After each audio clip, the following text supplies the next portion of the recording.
하나님께 주신 말씀 요한복음 6장 70절서부터 7장 36절 말씀입니다. 요한복음 6장 70절서부터 7장 36절 말씀. 긴 말씀이지만 우리가 요한복음을 계속해서 읽어 나가고 있기 때문에 우리가 한 절도 빠지지 않는 것이 중요하기 때문에 우리 6장 70절서부터 7장 36절 말씀 좀 길지만 우리 한 절씩 교독하고 나가도록 하겠습니다. 예수께서 대답하시되 내가 너희 12를 택하지 아니하였느냐? 그러나 너희 중에 한 사람은 마귀니라 하시니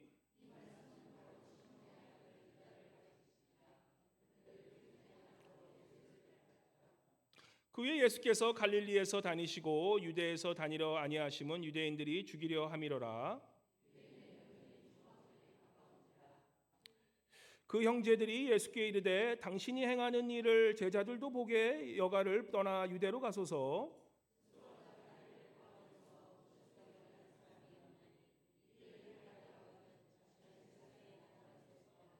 이는 그 형제들까지도 예수를 믿지 아니함이로라.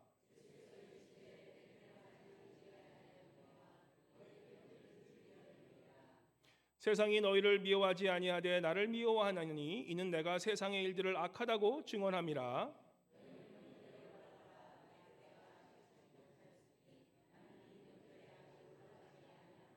이 말씀을 하시고 갈릴리에 머물러 계시니라.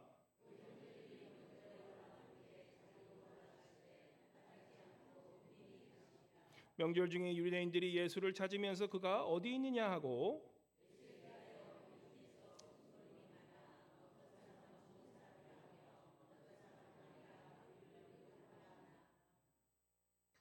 그러나 유대인들을 두려워함으로 드러나게 그에 대하여 말하는 자가 없더라.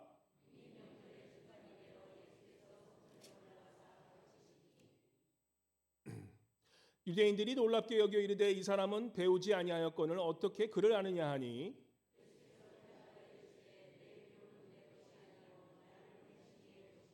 사람이 하나님의 뜻을 행하려 하면 이 교훈이 하나님께로부터 왔는지 내가 스스로 말함인지 알리라.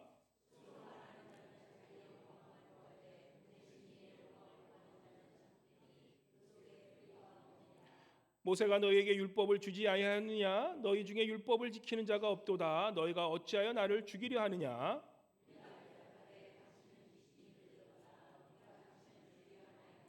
예수께서 대답하여 이르시되 내가 한 가지 일을 행하매 너희가 다 이로 말미암아 이상히 여기는도다.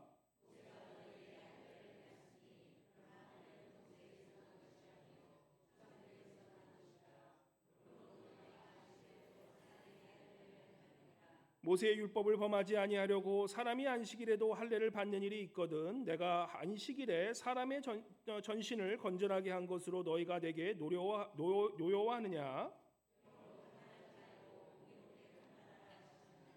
예루살렘 사람 중에서 어떤 사람이 말하되 이는 그들이 죽이고자 하는 그 사람이 아니냐?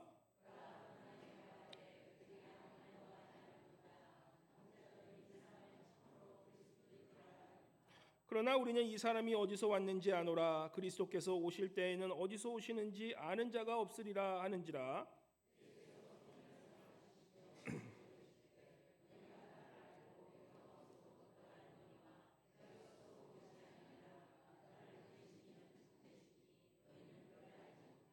나는 아노니 이는 내가 그에게서 났고 그가 나를 보내셨음이라 하시니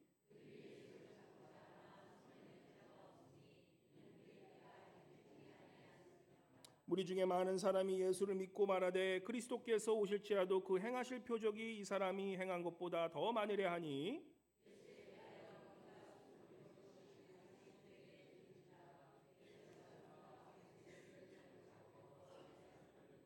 예수께서 이르시되 내가 너희와 함께 조금 더 있다가 나를 보내신 이에게로 돌아가겠노라.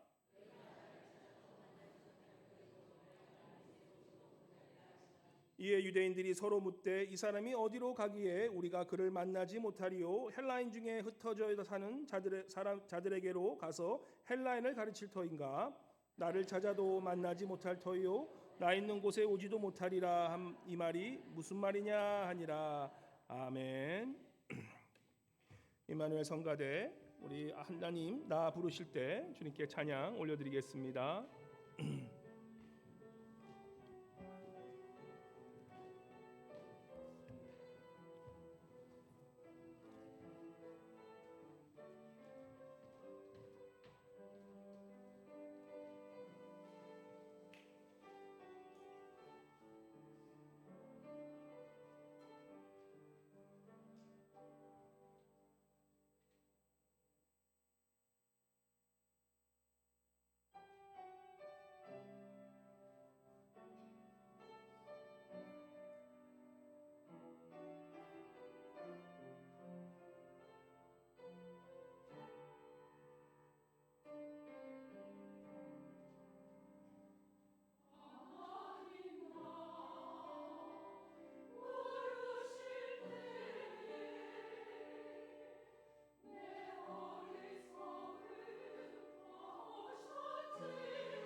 주님께 다시 한번 큰 박수로 감사 찬양 올려드리겠습니다.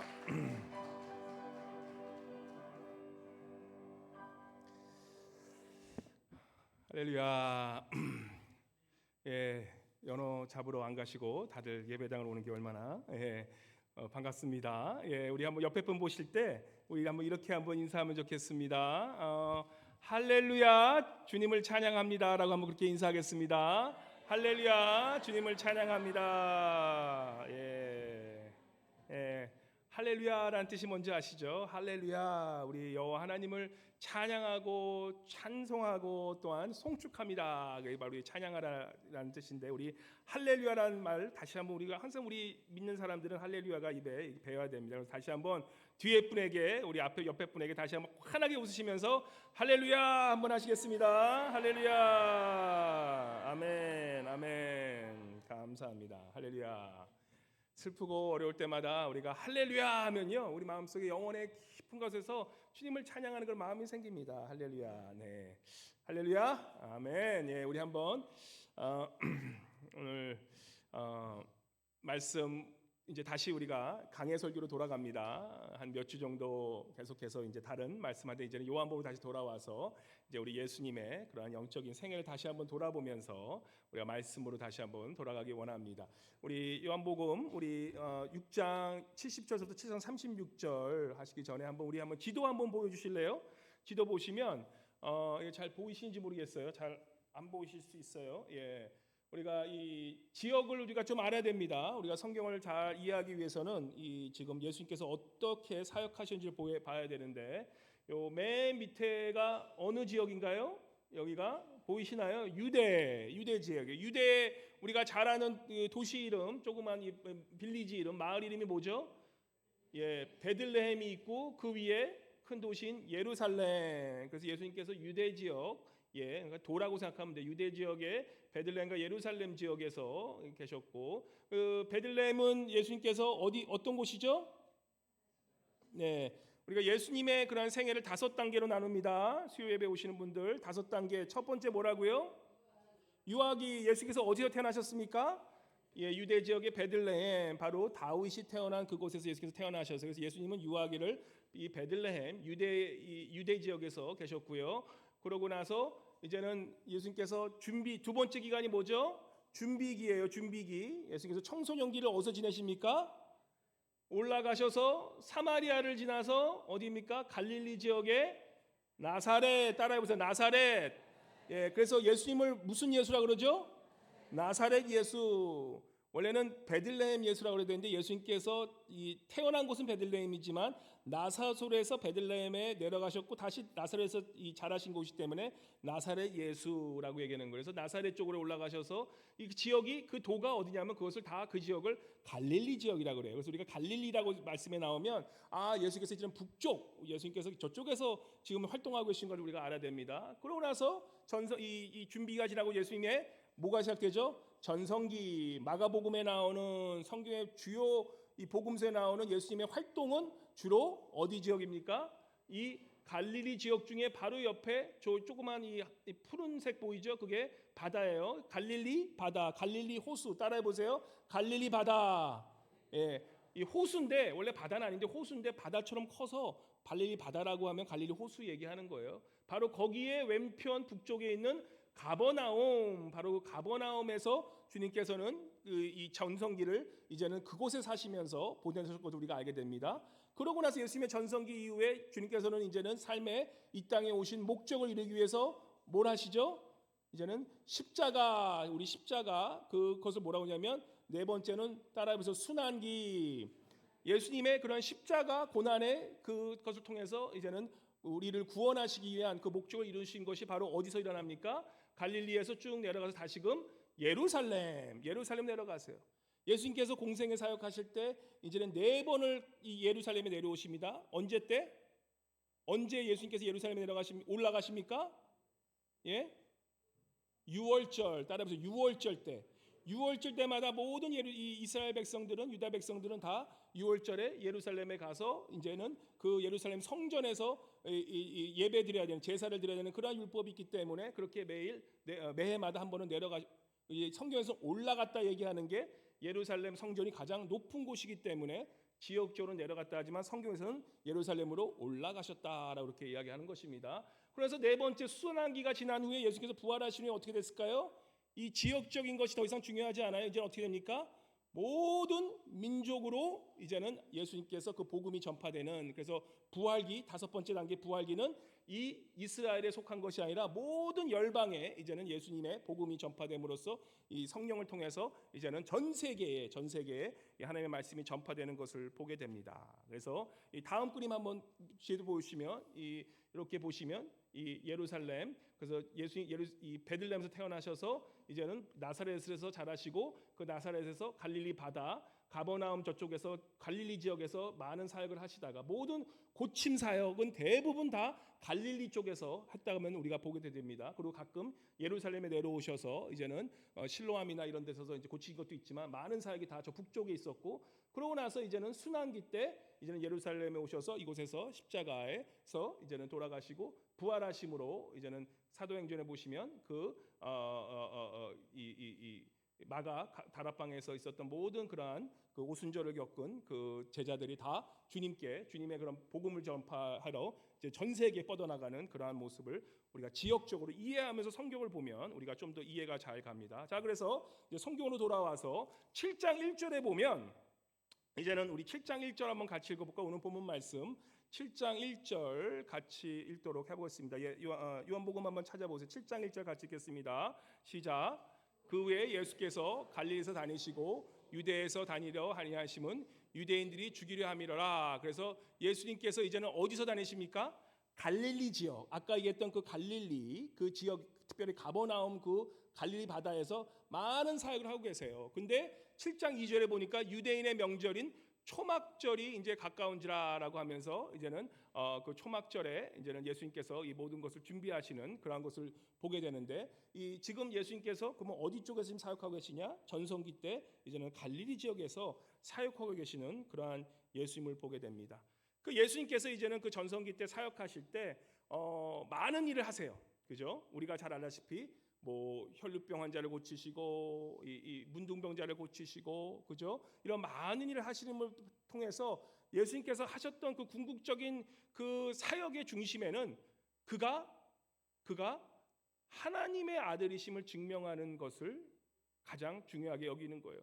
기적에 포커스가 두는 것이 아니라 과연 예수가 누구신가, 우리가 성경일 때 예수님이 누구신가를 우리가 잘 알아야 되는데, 하나님이 누구신가 잘 알아야 되는데, 그 예수님께서는 그 많은 그러한 사역을 통해서 그가 행하신 일이 기적이 중심이 아니라 그 기적을 통해서 예수님이 누구신가를 우리에게 가르쳐 주신다는 것이에요. 그래서 하나님 나라의 그 증거, 하나님 나라의 통치되신 왕이신 예수 그리스도께서 누구신가를 증거하는 것이 그분의 사역의 초점이 되었다는 것이에요. 그래서 이 많은 병을 고치심으로 예수님께서는 그가 어떠한 권세가 있다는 것을 알게 됩니까? 예수님께서는 모든 불치병과 병고침의 권세를 가지신 분이라는 것을 우리가 알게 돼요.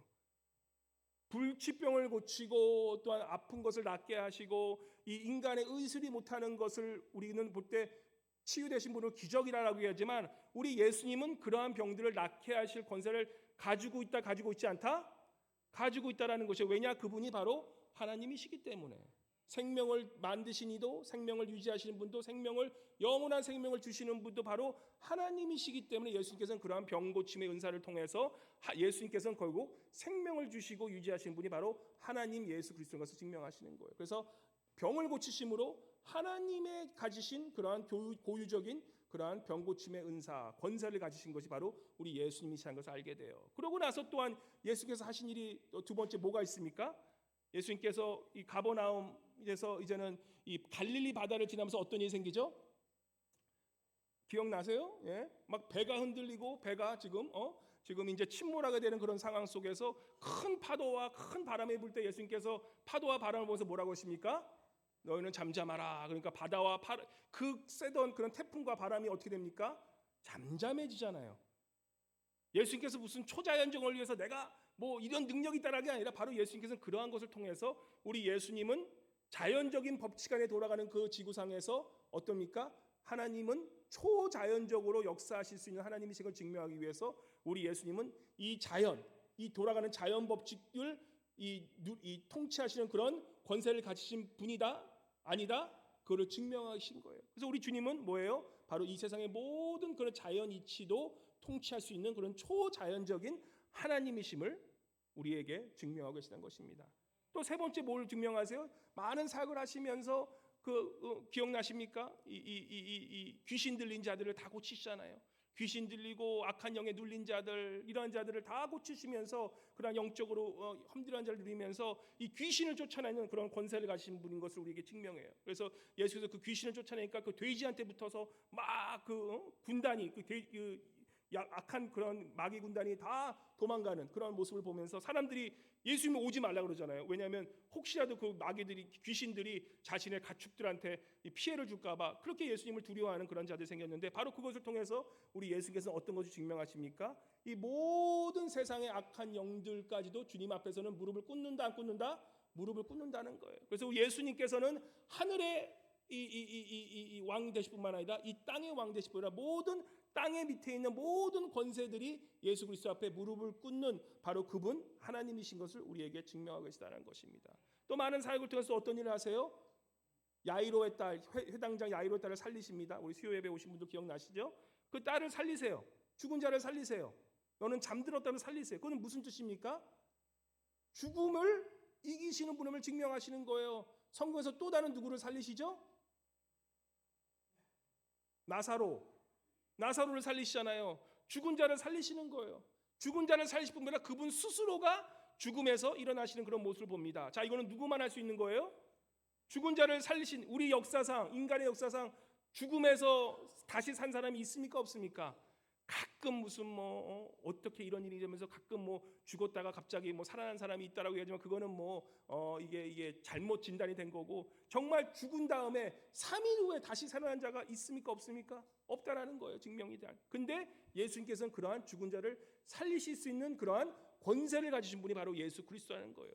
그래서 예수님은 결국 어떤 분이시냐? 결국은 죽음까지도 사망 권세까지 이기시는 바로 그분이 우리 예수님 바로 하나님의 아들이신 그분이라라는 것을 우리에게 증명하고 계시는 거예요. 이 많은 일을 하면서 사람들이 어떻게 했습니까? 예수님을 보면서 많은 사람들은 예수님을 두려워하기 시작했어요. 예수님이 어떠한 분이 진짜 이분이 메시아이구나. 기름 부으신 왕이시고 기름 부으신 이 성경에서 얘기하는 그러한 우리를 구원하실 분이라는 것을 사람들이 알고 그분을 두려워하기 시작할 때쯤 중요한 사건이 일어나요. 마태복음 9장 1절에 보시면 이 정치인들이나 그 당시 종교 지도자들이 예수님을 죽이려 하는 지금 우리 예수님께서는 이 8장 마지막 절에 보면 누가 예수님을 배반합니까? 가롯 유다가 예수님을 배반하는 그러한 장면이 나오면서 9장 7장에 보면은 이제는 그 많은 정치 지도자들과 종교 지도자들이 예수님을 죽이려 하는 그러한 순간에 먹혀 있어요. 그리고 가장 중요한 소중한 가족까지도 우리 예수님을 버리면서 예수님을 핍박하는 그러한 순간에 지금 예수님께서 놓여 있는 것을 우리가 보게 됩니다. 그래서 9장 1절에 근데 예수님의 그러한 이 십자가 사건의 전환점이 나오는데 이때서부터 더욱 이 제사장들이나 바리새인들과 사두개인들이 예수님을 죽이려 해요. 무엇 때문이냐? 예수님이 많은 병을 고치도 그들이 그렇게까지 신경을 안 썼어요. 예수님이 그런 많은 그러한 기적을 행했어도 예수님이 그런 분이라고 했는데 이 사건 이후서부터 바리새인들과 이 종교지도자들이 예수를 죽이려 해요. 어떤 이 사건이냐면 9장 1절 한번 읽어볼까요? 마태복음 9장 1절과 2절 한번 같이 읽도록 하겠습니다. 시작. 예수께서 배에 오르사 건너가 본 동네에 이르시니 침상에 누운 중풍병자를 사람들이 데리고 오거늘 예수께서 그들의 믿음을 보시고 중풍병자에게 이르시되 작은 자야 안심하라 내 죄사함을 받았느니라. 예수께서 배에 오르사 건너가 본 동네는 어디라고? 예수님께서 주요 사역하신 곳이 어디예요? 가버나움에 이제 돌아오셨는데 그 가버나움에 중풍병자가 있어요. 그 주님 중풍병자 기억나시죠? 친구들이 와서 그 중풍병자를 낫게 해주려고 그런 사건이 있는데 예수님께서 이때 뭐라 그러시냐면 그 중풍병자를 고치셨으면 아마도 이 제사장들이나 아니면 그 종교자들 가만히 있었어요. 근데 그가 뭐라 그러시냐면 예수님께서 내 죄 사함을 받았느니라. 우리 예수님의 권세 중에 가장 높은 권세 중에 하나가 우리의 죄를 사하시는 능력이 있으심을 믿으시기 바랍니다. 우리 죄를 사하셨기 때문에 주님께서 그 십자가에 죽으셨기 때문에 우리의 죄를 대신 감당하실 때 우리가 영생을 얻은 거예요. 우리는 십자가에 지옥에 갈 수밖에 없는 불구덩이에 갈 수밖에 없는 그런 죄인을 예수님이 십자가에서 우리를 대속하셔서 우리를 위해 십자가 죽으심으로 말미암아 우리 죄를 사하여 주신 것이 그게 은혜라는 것이에요. 그게 십자가 은혜인데 바로 예수님께서는 그러한 죄 사함을 주시는 권능을 가지신 분이 바로 우리 예수 그리스도라는 거예요. 그러한 권세 우리는 할렐루야 하잖아요. 아멘 하잖아요. 그런데 그 권세가 누구한테 마음에 신경이 쓰였을까요? 바로 그 당시에 종교 지도자들 그리고 정치 지도자들. 우리가 잘 아시는 구약에 보면 번제, 소제, 속제제, 속번제, 화목제 이런 많은 번제를 통해서 이 양이나 소나 이러한 이 가축들을 엄청 이 제사를 통해서 죄 사함을 받게 되어 있습니다. 무슨 얘기냐면 제일 이스라엘 그 유다 지역의 가장 큰 비즈니스 돈벌이가 뭐였냐면 그 양들, 그 소들을 사고 파는 그것을 통해서 많은 종교인들과 많은 지도자들이 이 엄청 부자가 되고 있던 상황이었어요. 엄청난 수익을 올리는 그 수익의 수입원이 바로 뭐였냐면 그러한 제사법이었던 거예요. 근데 봐요. 예수님께서 갑자기 오시면 내가 나를 믿으면 죄 사함을 받는다고 얘기하니까 어떻게 되겠습니까? 아니 이거 뭐야? 그때까지도 그 종교 지도자는 예수님을 두려워하는 게 있었어요. 아, 저 사람이 메시아일 수 있겠구나라고 생각했는데 갑자기 이 예수님께서 죄 사함의 권세를 얘기하니까 그때서부터 종교 지도자들이 다 그들에게 예수님을 이제는 미워할 뿐만 아니라 그를 죽이려고 하는 거예요. 왜 그렇습니까? 사람들 그렇잖아요. 다 남의 얘기야. 모든 나쁜 일이라는 거 그런 게 다 남의 얘기야. 근데 내 호주머니에 내 비즈니스에 내 삶에 조금이라도 영향이 가기 시작하면 그때부터 우리는 막 그 사람을 죽이려고 비방하지 않습니까? 그게 인간의 죄악된 모습이에요. 그 제사장들, 그 당시에 종교 지도자들, 정치 지도자들 그때까지 가만히 있다가 이제는 자신의 모든 그런 밥줄이 떠나가려고 그러니까 이제는 예수 그리스도를 죽이려고 자신의 그러한 이 수입원을 지키기 위해서 죽이려고 하는 그러한 모습을 보게 됩니다. 이게 참 종교인들의 모습인 거예요. 이런 종교인들의 모습이 여러분과 저에게는 없을까 한번 돌아보시기 바랍니다. 우리가 교회를 바라볼 때 그죠? 이렇게 생각하시면 돼요. 큰 대형 교회인데 큰 대형 교회에 갑자기 헌금이 몇만 불씩 나오다가 헌금이 뚝 끊겼어. 그러면 어떻게 됐습니까? 아마 목사님은 난리 날 거예요. 어이구 이거 어떻게 되냐? 교회 힘들어지는 거 아니야? 우리가 교회의 본질을 잘 보면요. 교회는 돈이 있으면 안 되는 곳이에요. 왠지 아십니까? 교회는 물론 하나님이 축복해서 돈을 하나님이 필요한 걸 세상을 주시는 거예요. 근데 우리가 진정으로 영혼 구원하는 것을 생각하고 우리가 진짜로 이 세상에 그러한 하나님의 말씀이 필요한 자들을 생각할 때 누가 예수님의 그러한 복음이 필요할 것 같습니까? 죄송하지만 돈 많은 사람들이 아니라 가난하고 헐벗고 힘든 자들이 더 복음이 필요하다는 것이에요. 그러면 그런 힘들고 어려운 분들이 교회에 나오면 과연 교회 헌금이 올라갈까요? 떨어질까요? 사람은 많아지는데 헌금은 더 줄어들 수가 있어요. 그런데 많은 경우에 우리가 교회를 보는 입장이 어떻게 됩니까? 교회 헌금이 줄어들었네?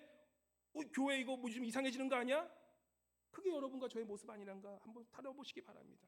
근데 교회는 정반대의 입장으로 가는 게 정확하다는 거예요. 오히려 복음을 전하면 전할수록 어떻게 보면 헌금이 더 낮아질 수도 있다는 거예요. 무슨 말씀인지 아세요? 왜냐하면 교회에 복음을 필요하는 자들은 어떻게 보면 이 세상의 부자들이 아니에요. 이 세상의 부자들은 어쩌면 더 돈이 많기 때문에 그 사람들은 교회 나오지 않아도 잘 먹고 잘 살아. 물론 그들의 영혼도 불쌍한 영혼이지만 그냥 정말로 주님의 복음을 필요로 하는 사람들은 뭡니까? 정말로 어떻게 보면 헌금할 시간이 없고 저기 저 노숙자들 정말 낼 수 없는 그런 분들이 더 복음이 필요하기 때문에 우리가 교회의 건강함과 교회가 잘 되고 있는 그런 것을 기준을 둘 때 우리 또한 실수하지 않아야 된다는 것이에요. 그 사람의 영혼이 믿음이 얼마나 잘 자라고 있는 것을 보고 그 사람의 성품이 얼마나 잘 자라고 있는 것이 교회의 건강의 기준이지 헌금이 많이 나오고 성도가 많이 나온다고 잘 되는 교회다? 그런 교회들은 어려움 닥치면 하루아침에 사라질 수 있는 게 그런 교회들이라는 것이에요. 우리가 그런 교회를 많이 보았고 저도 살아가면서 요즘 이 2000년대 들어서 그런 교회들이 너무나 많아지기 때문에 우리가 그런 것들을 볼 수 있는 눈이 생겨야 된다는 것입니다. 지금 이 제사장들도 난리가 난 거예요. 과연 지금 이 자들의 밥줄이 끊겼는데 이거 어떻게 되나? 그들이 취했던 그러한 반응은 그러면 예수 그리스도를 죽이자. 그래서 우리의 밥줄을 챙기자. 바로 그렇게 결단하고 예수님을 죽이려 하는 그러한 모습들을 많이 보게 됩니다. 우리가 살아가면서 우리가 신앙생활하면서 한번 스스로에게 물어보세요. 내가 진정으로 신앙생활을 잘하게 되면요, 나에게 핍박이 올까요, 안 올까요? 내가 신앙생활을 잘하고 있어요. 조금 더워서 생각하는 것을 또 끊어낼 수 있는데, 우리가 설교를 들을 때는 그냥 무조건 맹목적으로 믿습니다 아니라 좀 머리를 이렇게 좀 목사님 얘기하는 게 맞나 틀리나 좀 생각하면서 들으셔야 돼요. 그냥 막 듣지 마시고 목사님 얘기하는 게 저게 진짜 저 사람 얘기인가, 성경 얘기인가, 이게 들으면서 이게 이해하시면 들으셔야 돼요. 물론 좀 덥더라도 좀 이해하시고, 우리 지금 알라스카 날씨에 이 정도면 진짜 더운 거예요, 그죠? 우리 이 정도면 더운데 그래도 우리가 좀 깨어서 한번 기도를 주실 때, 우리가 신앙생활 하면서 내 삶이 편안하고 내 삶이 아무것도 다 형통하면 그게 신앙이 참된 믿음의 신앙을 살고 있는 것일까요? 아니면 우리가 신앙생활 할수록 나에게 어려움이 찾아올 수도 있고 나에게 핍박과 어려움이 있다는 것을 우리가 알고 살아가는, 그리고 그 핍박이 올 때 우리가 오히려 감사할 수 있는 게 그게 진정한 신앙생활일까요? 예수께서 7장 7절에 이렇게 말씀해요. 우리 7장 7절 한번 읽어볼까요? 7장 7절 같이 읽어볼게요. 시작. 세상이 너희를 미워하지 아니하되 나를 미워하나니 이는 내가 세상의 일들을 악하다고 증언함이라. 뭐라고 얘기합니까? 세상이 너희 믿지 않는 자들은 미워하지 않는데요. 세상이 사랑하는 사람은 이런 사람들이에요. 양다리 거친 사람도 세상이 좋아해요. 야, 하나님 믿을 거 믿어. 하지만 세상이 법칙대로 살아가. 이런 사람들은 세상이 미워하지 않는데요. 그냥 내버려 둔대요. 근데 예수님처럼 진정한 믿음으로 하나님의 나라의 법대로 살아가는 사람은 뭐예요? 내가 세상의 일들을 악하다고 증언하니까 그러한 사람은 오히려 핍박이 오는 것이 당연하다고 이야기를 하는 것입니다. 지금까지 신앙생활하면서 아이고 하나님이 나 축복해 주셔서 난 너무너무 평안하게 신앙생활했어요 라고 하시는 분들은 죄송하지만 정신 차리시기 바랍니다. 왜냐하면 내가 하나님 잘 믿어서 내 생활이 편안하고 내 생활이 모든 게 잘 됐다고 생각하시는, 물론 어려움이 닥쳤음에도 불구하고 그것을 내가 하나님을 찬양함으로 할렐루야 함으로써 그것을 이기고 사신 분들을 얘기하는 것이 아니라 그저 주님을 믿는 이유가 그저 내가 잘 되고 잘 먹고 내가 평안하기 위해서 그 예수님을 믿어서 지금까지 그렇게 살아왔다면 내 신앙을 점검해 볼 필요가 있다는 것이에요. 우리가 주님을 믿으면 반드시 우리 안에 따라오는 것이 무엇이면 핍박과 고난과 박해라는 것이에요. 그것이 없는데 그냥 잘 됐으니까 잘 된 것이라고 믿는 생활은 어떻게 보면 신앙생활, 아직 종교인으로 살아왔다는 것밖에 안 되는 거예요. 부끄러운 일이라는 거예요. 내가 주님을 믿었는데 한 번도 핍박당한 적이 없다? 그거는 오히려 부끄러워할 일이라는 것이에요. 성경을 보면. 우리가 이번에 아이들과 선교 같지 않았습니까? 참 아이들 보면 제가 배울 게 많아요. 이번에 가서 아이들이 형광색 옷을 입고, 우리 보셨잖아요. 그 형광색, 나는 좀 창피했어요. 그 형광색을 입고 그 안에 거기 우리밖에 안 보여. 그걸 입고 거기서 20 몇 명이 나가서 뒤에 딱 보면은 우리 요한복음 3장 16절 그 말씀 듣고 딱 있으니까 저는 솔직히 애들이 나가서 그걸 가지고 막 그 옷을 입고 탁 들으면서 찬양하는데 솔직히 목사지만 좀 창피해서 저는 뒤에서 사진 찍는 척하면서 좀 피해 있었어요. 조금 창피하더라고. 예, 부끄럽더라고요. 근데 아이들은 너무나 자랑스럽게 그걸 찬양하는 거예요. 와, 얼마나 대단한지. 목사인 저도 제가 부족한. 내가 목사이면서도 나가서 그렇게 아이들은 정말 하나님을 찬양하면서 그토록 그곳에서 복음을 전하고 있는데, 목사란 나는 거기서 조금 제가 좀 사실 약간 내향적인 성격이거든요. 약간 좀 얘가 이래 보여도 이게 이 MPD에는 이거 I예요, I. 그래서 약간 좀 쑥스러워서 그러고 있는 내 모습이 좀 부끄럽더라고요. 우리가 주님을 믿는다면 가끔은 좀 뻔뻔하게 얼굴 좀 창피하더라도, 내가 좀 창피하더라도 그것을 감당하고 복음을 전할 수 있는 그런 용기가 있어야 된다는 것이에요. 그 다음 날은 아이들이 그냥 너무, 그러니까 저도 신나가지고 또 가서 저도 막 하면서 이렇게 찬양을 했는데, 우리가 복음을 가지고 산다는 것은 우리가 세상에 그러한 창피함을 주고 세상이 우리를 좀 이상하게 생각하더라도 그것을 감당하고 나아갈 수 있는 그러한 용기가 필요하다는 것입니다. 그러한 담대한 믿음이 필요하다는 것이에요. 가족은 가끔 우리가 믿기 때문에 우리 교회 안에도 그런 분들 계세요. 오래 믿었는데 아직까지 가족 중에 예수님을 안 믿는 분들이 계세요. 교회 안 나온 분들이 계세요. 또 거기를 넘어서 또 핍박받는 분들도 계세요. 요즘은 그래도 남편분들이 많이 돌아오셨어. 이게 남편분들이 처음에까지 핍박하던 분들이 이제는 많이 돌아오셔서 이제 많이 돌아오셨지만, 그럼에도 불구하고 가족 중에 아직까지 예수를 믿지 않기 때문에 교회 나가는 것을 굉장히 힘들게, 또한 이 핍박하는 분들이 계시면서에도 불구하고 교회 나오시면서 그렇게 믿음 생활하시는 분이 계시다는 거예요. 근데 우리가 믿는다는 것은 그러함에도 불구하고 우리가 어려움을 당할 수 있다는 것을 알면서 또한 신앙생활하는 게 중요하다는 것이에요. 제가 작년에 인디아 학생들하고 그 머슬람 학생들을 이제 온라인으로 신학교에서 가르칠 수 있는 그런 기회가 생겨서 가르치는데, 저는 그냥 아무 생각 없이 가르쳤어요. 그냥 신학 좀 가르쳐주면 된다고 생각했는데, 근데 그 학생들이 다 어떤 학생들이냐면, 이 인도나 이러한 이 머슬람 지역, 거기서 이 아프리카 그런 머슬람 지역에서 이 기독교 주님을 믿고 생활한다는 것은 뭐냐면, 가족들이 다 배척하고 버림당하는 것은, 그것은 기본적으로 깔고 가는 게 그들의 신앙의 모습이라는 것이에요.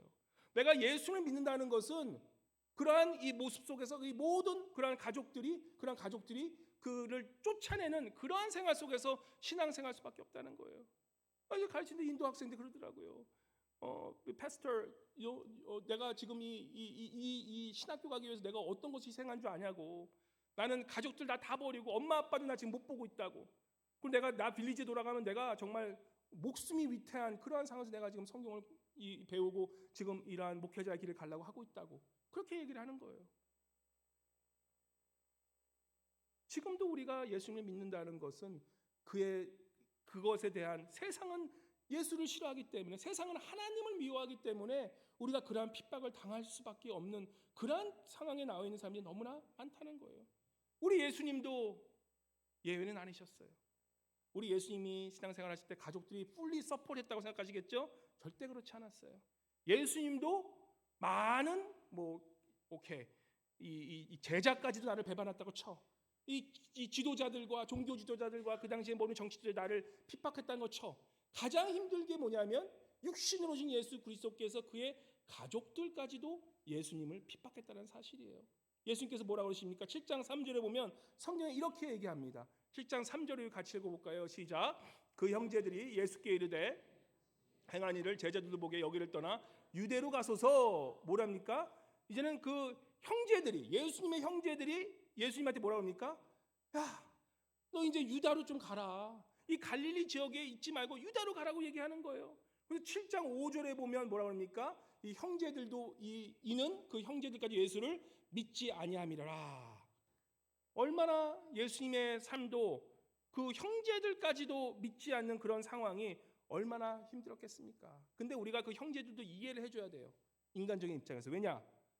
우리 옛날에 60년대 70년대 살아오신 분들은 알겠지만, 한국에 옛날에 혹시라도 누가 간첩이라는 딱지를 짓고 있다, 그러면 그 가족들이 어떻게 됐습니까? 누가 간첩이라는 딱지 하나 지면 부모, 자식, 모든 형제들 다 이 빨간 딱지 껴가지고 어디 가도 다 추적당하고 어디 가도 다 배척당하는 그런 시대가 우리도 있지 않았습니까? 이 제자들, 이 예수님의 형제들 똑같았던 거예요. 이 지금 예수님을 이 제사장들과 지금 이 정치지도자들과 종교지도자들은 예수님을 지금 죽이려 하고 있어요. 왜냐하면 자기들의 밥줄이 끊기게 됐으니까. 그죠? 그런 상황 속에서 그 가족들을 어떻게 했겠습니까? 그 예수님의 형제들도 가는 데마다 저거는 예수 신성 모독죄를 짓고 있는 예수의 형제들이라 그러면서 형제들까지도 엄청 힘들었을 거예요. 그 예수님을 믿기 안 믿고 떠나서 자신들의 삶이 너무 힘들어서 그 형제들마저도 예수님을 떠나보내기 원하는 그러한 상황 속에서 우리 예수님이 사역을 하고 있었던 것을 우리가 보게 됩니다. 우리 혹시라도 가족 중에 예수를 믿지 않아서 내가 예수를 믿는 것 때문에 핍박받는 분이 계시다면, 우리 예수님의 삶을 돌아보시면서 그거에 대해 조금은 위로를 받으시기 바라요. 우리 예수님도 그러한 똑같은 것을 경험했다는 것이에요. 세상에 너희를 미워하지 아니하되 나를 미워하느니 내가 세상의 일들을 악하다고 증언함이라. 이 세상의 뜻 반대로 가는 그런 하나님의 나라의 원리를 볼 때 바로 하나님을 잘 믿는 사람들은 세상이 너희를 미워할 수밖에 없다라는 것입니다. 그러한 과정 속에서 우리 예수님께서 이제는 형제들도 믿지 않는 그러한 때 예수께서 어떻게 하십니까? 사실 저는 이 성경을 읽을 때 조금 이거에 대해서 좀 의문점을 가졌어요. 아니 예수님이 진정한 메시아였다면, 그죠? 성경을 믿지 않는 사람의 관점에서 봤을 때, 가족들은 예수님이 누군지 정확히 알아야 되지 않는가라고 생각하지 않으세요? 근데 예수님의 형제들이 예수님을 믿지 않았다는 것은, 예수님이 진짜 메시아였던가를 우리가 질문하게 되는데, 그것은 우리가 알아야 되는 것은 예수님이 아직 예수님을 믿을 때가 아니었기 때문에 그들이 믿지 못했던 것뿐이에요. 예수님의 때가 되니까 그 형제들이 어떻게 됩니까? 나중에 우리가 알다시피 이제는 예수님께서 십자가에 죽으시고 부활하시고 나서 그 형제들이 어떻게 사용됩니까? 아직 예수님께서 이 6절에 보시면 이렇게 얘기하시죠. 예수께서 이르시되 내 때는 아직 이르지 아니하였거늘 너희 때는 늘 준비되어 있느니라. 얘기할 것은 그 형제들도 아직 그 때가 되지 않았기 때문에 예수님을 믿지 못한 것뿐이지, 나중에 우리가 알다시피 그 야고보 같은 예수님의 그런 제자 동생들 야고보는 어떻게 됩니까? 그 형제였던 믿지 않은 형제 중에 하나인 야고보는 바로 예수 그리스도 때문에 순교를 당할 뿐만 아니라 이 초대교회의 가장 큰 지도자로서 섬기게 되는 것이 바로 예수 그리스도의 형제였다는 거예요. 그래서 우리가 이 말씀을 잘 보다 보면 우리 주변에 예수 그리스도를 믿지 않고 아직 나를 핍박하는 자들을 우리가 볼 때 어떤 모습으로 봐야 되냐면, 아직 그분 사람들의 때가 안 되었다는 것을 우리가 이해하면서 그들에게 접근하면 우리가 그래서 견디고 나아갈 수 있다는 것이에요. 도대체 왜 남편이, 왜 도대체 내 이 어머님 부모님이, 내 형제가 내가 이 믿는 것을 그렇게 싫어할까라고 그렇게 막 하기보다는 그들도 때가 되면, 하나님의 때가 되면 그들도 주님을 알 때가 오겠지라고 그렇게 기도하는 것, 그것이 우리의 마땅히 취해야 할 그러한 모습이라는 것입니다. 이 모습 속에서 이제는 그 부활 후에 이제는 예수님을 다 믿게 되는 그러한 일이고 나서 우리가 이것을 알게 됩니다. 그리고 또 사실 우리가 그러한 예수님을 아직 믿지 않는 그런 형제들 계신 분들은 우리가 해야 되는 것이 뭐냐면, 힘들고 어렵더라도 끝까지 인내하면서 기도하세요. 끝까지 인내하면서 기도하면 반드시 예수님이 그 때가 이를 때에 그분들도 주님께 돌아오는 역사가 있을 줄 믿으시고 나아가시기 바랍니다. 우리가 예수님이 이 가족들의 주님을 배타하는 것, 가족들이 주님 배타하는 것에 또 다른 원리가 하나 있어요. 예수님께서 왜 이러한 말씀을 꼭 하셨을까? 그죠? 사실 믿지 않는 사람의 입장에서 볼 때는 이것은 좀 시험 줄 수 있음에도 불구하고 예수님께서 이 예수의 가족들이 형제들까지도 예수님을 그 당시에는 믿지 않았다는 얘기를 한 이유가 있으세요. 왜냐하면 이 요한복음 7장 5절에 하면 예수님의 그러한 그 형제들이 지금 믿지 않는 그런 태도를 보였다는 그 말씀을 볼 때에 하나님의 나라에 대한 그러한 이 본질을 우리에게 가르쳐 주십니다. 제가 참 재밌는 얘기가 있는 게, 그 당시 재밌는데 지금은 뭐 그렇게 재미없을 수도 있어요. 근데 예수님을 믿지 않는, 제가 트레스디아스를 옛날에 다녔는데 아직도 기억나요. 어떤 한 분이 예수님을 믿지 않았던 분들이에요. 근데 그분이 이 기독교를 보는 그런 시선이 어떠했냐면, 기독교 간증을 하시는 거예요. 은혜를 많이 받고 이제는 마지막날 트레스디아스 갔다 오신 분 계시지만 그 갔다 오시면 간증을 하는데 이 사람들이 다 뒤집어 넘어졌어요 그때는. 왜냐하면 그분이 자기가 예수를 모를 때는 자기가 이 기독교 교회를 볼 때마다 어떤 생각이 드냐면, 교회는 뭐예요? 이 가족들이 다 해먹는 집단 단체다라고 그렇게 얘기를 하시는 거예요. 그게 무슨 말인가 도대체 얘기했는데, 그분이 말씀인즉 보라고 하나님 아버지, 성령, 그리고 또 우리 아들 예수님, 이 가족들이 이 아버지와 아들과 성령 뭐 지금 친척되나? 이 사람들이 다 거기 이 중심이 돼가지고 교회 하지 않냐? 그렇게 얘기하시면서 천주교 봐라, 예수님의 어머님 그 성모 마리아 거기 그 믿고 다 자기들끼리 그러면서 하는 게 아니냐라고 그렇게 얘기하시면서, 믿지 않는 사람들은 저렇게도 생각할 수 있겠구나라고 생각이 들더라고요. 그죠? 우리도 그리 다를 바가 아니에요. 우리도 사실 그 사람 뭐라 그럴 게 아닌 게, 우리가 교회를 생각할 때 제가 몇 번 얘기하지만 교회 안에 우리가 특히 조심해야 되는 게 뭐라고 얘기합니까? 특히 조심해야 하는 게 뭐라고 그럽니까? 우리의 관계 속에서 혈연과 지연과 학연, 항상 우리가 조심해야 될 부분이에요. 왜냐하면 하나님의 나라, 하나님의 교회는, 우리 이 교회는 인간의 혈연과 지연과 뭐 니는 내 가족, 너니까 내 편 먹어, 이러한 교회들은 다 깨져버려요. 제가 눈으로 봐서 알아요. 교회는 어떠한 자들이 모인 교회입니까? 바로 예수 그리스도를 믿기 때문에, 예수 그리스도를 믿는 그것 때문에 하나님 나라의 한 가족이 된 것이 교회지, 절대로 교회 안에 무슨 내 혈연과 지연, 학연 통해서 교회를 뭐 내 마음대로 이끌려는 그런 교회들은 하나님께서 다 심판하셨음을 우리가 알게 돼요. 요한복음 1장 10절에 그렇게 나오지 않습니까? 하나님의 나라는 어떤 나라냐? 예수님의 그런 친척까지 예수님을 믿지 않고 바로 예수님의 그 가족까지도 나중에 가서는 예수님을 믿고 구원받아서야 하나님 나라의 그 교회의 그 건속이 된 것처럼 요한복음 1장 13절에 뭐라고 그러십니까? 이렇게 얘기하죠. 이는 혈통이나 육정으로나 사람의 뜻으로 나지 아니하고 오직 하나님께로서 난 자들이리라. 왜 예수님의 이 가족들이 처음에 예수님을 혈통의 그러한 것으로 믿지 않게 하셨는지 성경이 우리에게 가르쳐 주는 거예요.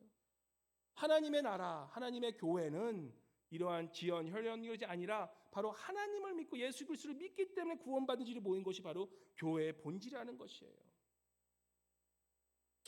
우리 사랑하는 성도님 여러분, 우리 본문에서 배우는 것 무엇일까요?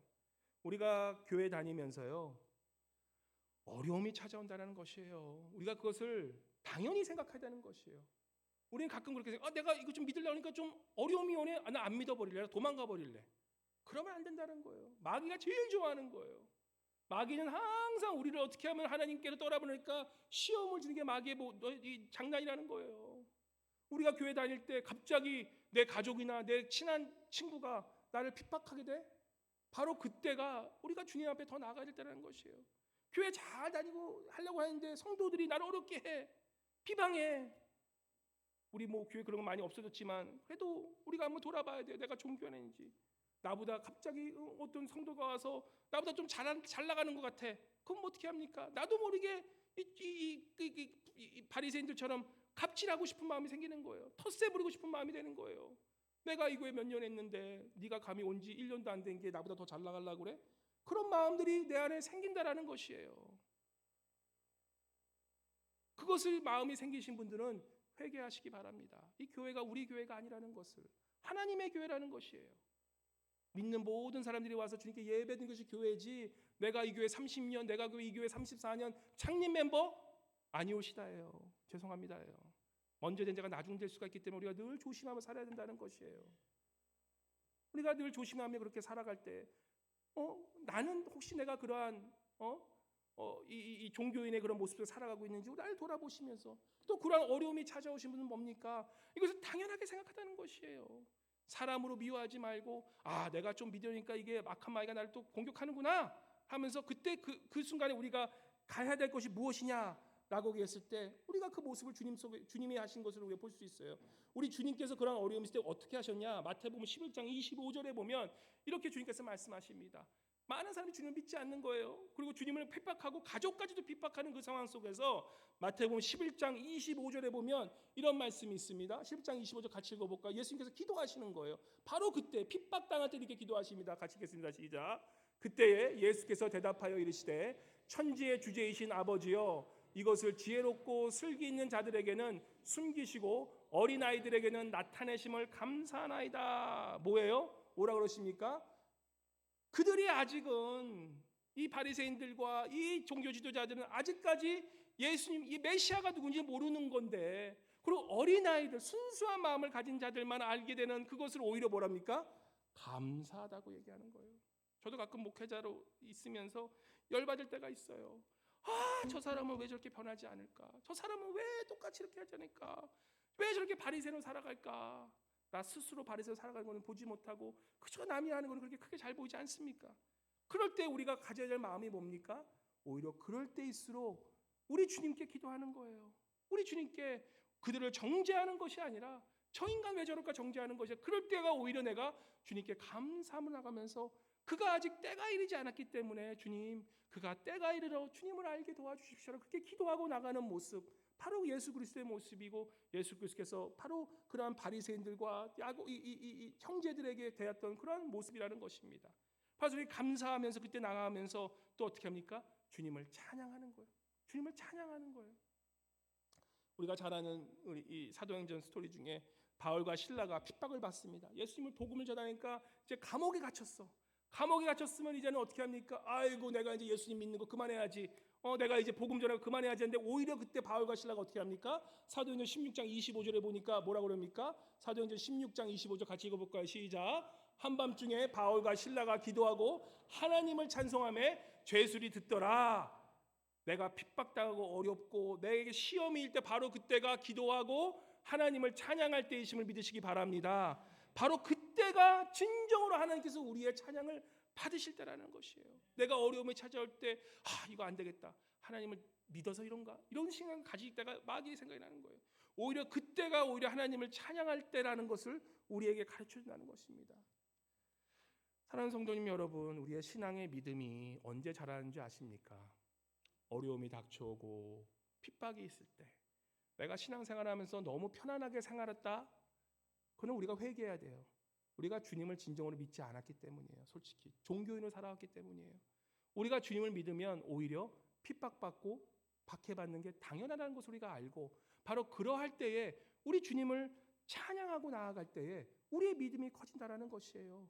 시편 146편서부터 우리 146편에서 150편을 우리가 이번 새벽기도 성경 통독할 때 있는데, 바로 그 146편에서 150편을 할렐루야 시편이라고 얘기해요. 왜냐하면 모든 시편이 그 할렐루야를 시작해요. 여호와를 찬양하라라고 시작하는데, 그 146편 1절부터 5절에 보면은 뭐라고 얘기합니까? 우리 한번 할렐루야 주님을 찬양. 혹시 이 순간에 어려움에 빠지고 내 안에 시험이 있으신 분들 있으면 이 찬양을 한번 읽으면서 한번 다시 한번 주님을 할렐루야 찬양하시기 바랍니다. 146편 1절부터 5절 같이 읽어볼게요. 시작.